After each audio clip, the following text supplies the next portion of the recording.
There are lots of different ways of printing onto the surface of your book cover. You can use pre-made blocks. There's a little Indian block that I got when I was in Jaipur. Or you could use little printing blocks that you've made yourself. I've got a couple of little hairs here that I'm going to use. I used brown before, so you can see that they're still brown from that. I'm just going to pop that one away. I'm going to use this green paint. It's a Lumiere paint. It's actually one made for printing, but you could use acrylic paint. That would be perfectly fine. And you can get beautiful metallics should you wish to. I'm going to print these little hairs. I'm going to print mummy hair facing that way and baby hair facing that way. And then I'll probably do a few more down the back of the book as well. Before you start to print, you need to just check where the front of your book's going to be. If you're doing a random pattern all over the book cover and it's going to be covering the flaps as well, then that's fine, it doesn't really matter. But if you actually want to print something or apply something that is going to be kind of center or bottom right or whatever, beautifully placed on your cover and maybe also on the back, then you need to know where your flaps are going to start and finish. So what I tend to do is a bit of a crease here and here, just with my fingernails, so I know where the back of the book is and where the flaps start. It would be really annoying to do a really nice print here. Actually, I suppose it wouldn't be too bad because when you opened the book, you'd see it. But ideally, you would want your print to be here where you can see it. So just make sure and do physically wrap the Decovil around your book. Don't just measure it. So those creases are quite clear now, where the spine is and where the fold is on the cover. So I'm going to print here. So I've got my little hairs here, which I'm going to print with, and I've chosen a green paint which picks up the green net here. I was going to do gold, and then I thought, well, no, the gold's not really going to show up here, and even though I'm going to outline it with machine stitch, I think it would still be better to be in a slightly contrasting colour. There's probably enough in the lid of the paint pot, so I'll start off with that. The way that I work with printing is keep the paint well away, Kim, from what you're printing onto, because I'm a nightmare. And one thing I would recommend when you are working, have a packet of baby wipes to hand, because if you're anything like me with acrylic paint, you will need them. At least have some kitchen towel, if not baby wipes. So I'm going to print here. So that's the cover, and that's the middle of the back of the book cover there. So I'm just going to pop a sponge, because that's kind of what I like to use. And mummy hair is going to be facing outwards. So that's there. So that's there. So mummy needs to be about there. So apply your paint away from your work. I always get it all over my fingers. There we go. So mummy hair is just going to go to the left-hand side of the cover there. Just give her a bit of a squidge, so that the paint comes into contact with the Decovil. And if you're printing onto your ironing surface, because if you've got a nice squidgy ironing surface, it's also very good for printing onto as well. There we go. So we've got a hair shape there, which is quite subtle because it's also on another metallic. But by the time I go round it with the sewing machine, you'll be able to see it. I'm just going to use the other little one. So the little baby's having a chat with the mummy. So I'll just pop my sponge onto the lid and then dab the paint onto the block. Also getting it onto my fingers. And I'm just going to pop the little hair down opposite the mum.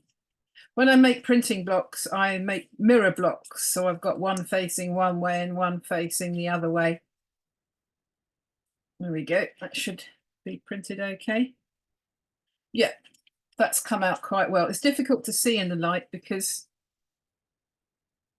the lights are shining on it, but there's two little green hairs there, and I'm just going to print another one onto the back. So I know that the flap starts here and the back starts here. So I'm just going to do another mummy one this way. Actually, I might just do a little other hair. I might just do another little hair facing this way. A little lonely hair. Looking for his mum. So finish up the rest of the paint that's in the lid.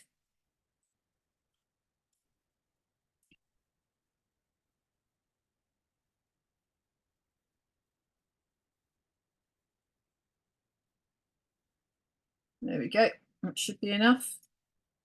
And I'm just going to put him to one side, about the same level along here, so that their bottoms are all in a line. So again, give them a good squidge so the paint comes in contact with the Decovil. There we go. There we are. So we've got a little hair on there, which, as I say, you'll be able to see better once I've machine stitched around him. I'm just printing the offcut from the inside flap of the book, and I'm going to make a little bookmark to match the book cover. There we go. We've got our little hair. So we'll just wait for these to dry and then I'll machine stitch them.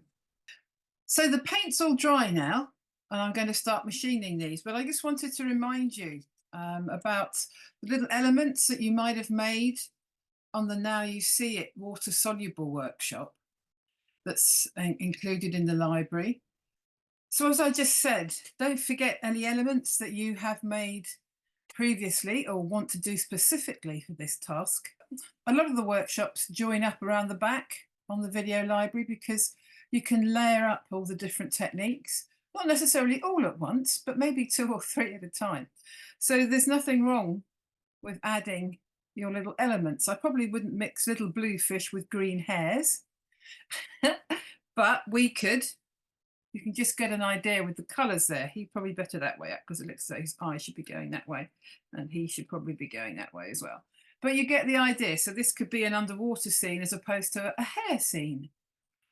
So the world is your lobster. It's just incredible. All you need is your imagination. So the paint has dried really nicely now. You can see how shiny it is on the lights.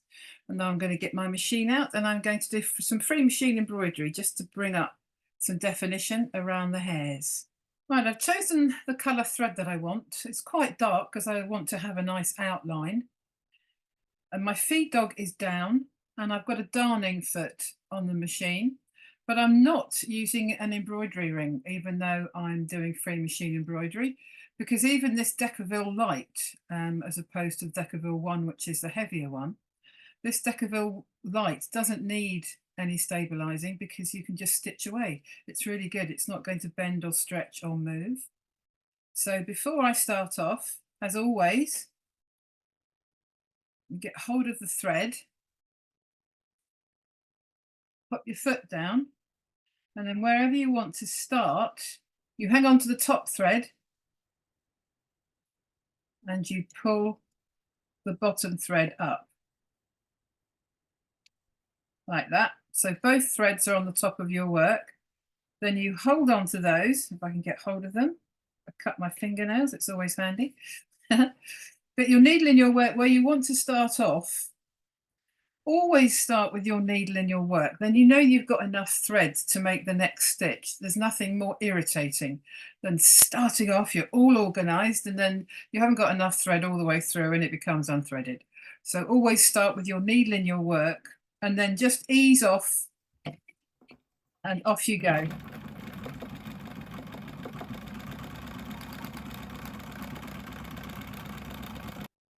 There we go. So you just finish off, bring your needle up, bring your foot up, and then cut your threads, and then you can go on to the next one.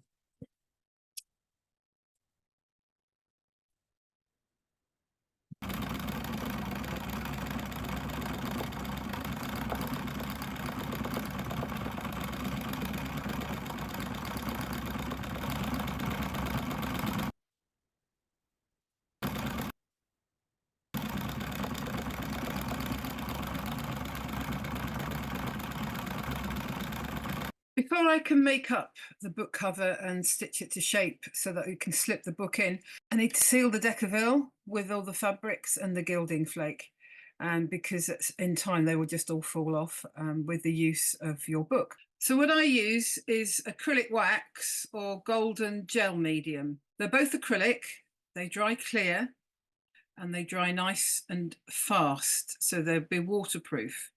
I put 2 or 3 layers on, particularly when you're using fabrics, because you don't want those to kind of peel off with wear. You need to wait for the acrylic wax or the gel medium to dry in between layers, okay? If you use gel medium, you can water it down depending on the type of gel medium you have. I tend to buy the heavy ones. You can have gloss or matte or satin, because they're so thick and gloopy, you need to water them down. They make a fabulous glue, which is archival, as well as a varnish. They're really very good. And as I say, they dry clear and they're acrylic, so they're waterproof. So you can spoon this out into a pot and water it down to the right consistency, just so you can paint it on. So gel medium I use all the time as a glue if I need a glue. I know it's much more expensive than PVA, but it's just more archival. It doesn't yellow. But what I'm going to use today is acrylic wax. If you can get hold of acrylic wax, this is my favourite one because it kind of gives you a lovely waxy luster. And again, it's acrylic, so it will dry clear and it's archival and it won't yellow. So I'm just going to pour a little bit out into one of my dog food tins. Put the lid back on, Kim. Always put the lid back on because I'm liable to knock something flying. So I've got my piece of Decovil, decorated Decovil, on the piece of newspaper, and the acrylic wax is in a little tin or a little jar. I've got quite a wide paintbrush because then I know I'm going to get good coverage. And then I'm just going to stroke the wax or the gel medium on with your soft paintbrush. You could use a sponge, but I'm afraid I just like paintbrushes. I've used paintbrushes all my life and they work for this. You can use whatever you fancy. So just make sure that you're brushing in the same direction. I'm putting quite a lot on for the first coat because I want to make sure that the acrylic wax has gone through the fabric onto the Decovil, so it will actually also help it to stick it down. Because as I say, I use acrylic wax and gel mediums as a glue as well, depending on what sort of project I'm on. Just make sure your brush strokes are all going the same direction, not all over the place, because you might just get brush stroke marks and it can be distracting if they're going in an opposite direction. I'm just going to put that away to dry. The acrylic wax is now dry. Everything's nice and smooth. This net isn't going to go anywhere. It's a pretty good protected surface, so it's more or less waterproof. If you were to spill coffee or water onto it, you should be able to wipe it off.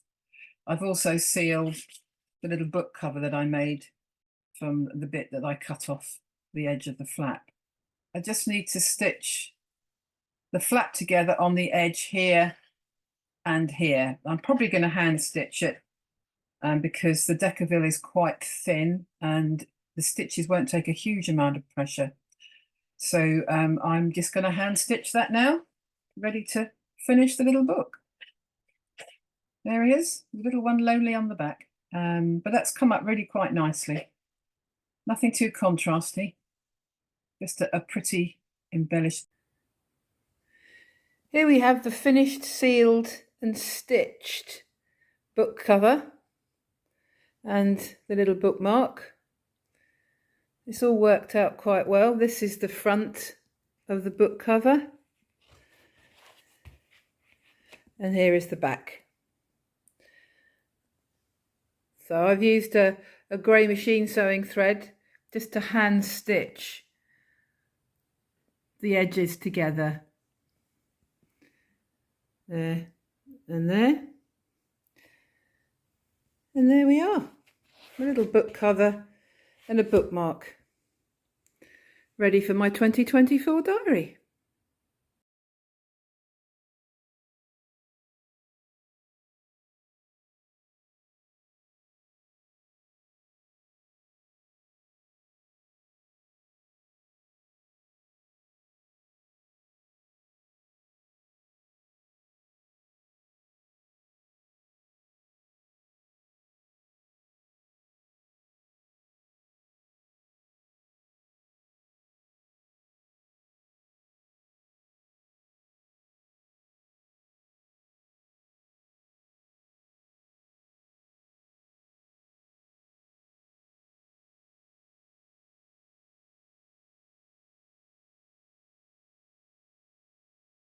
diary.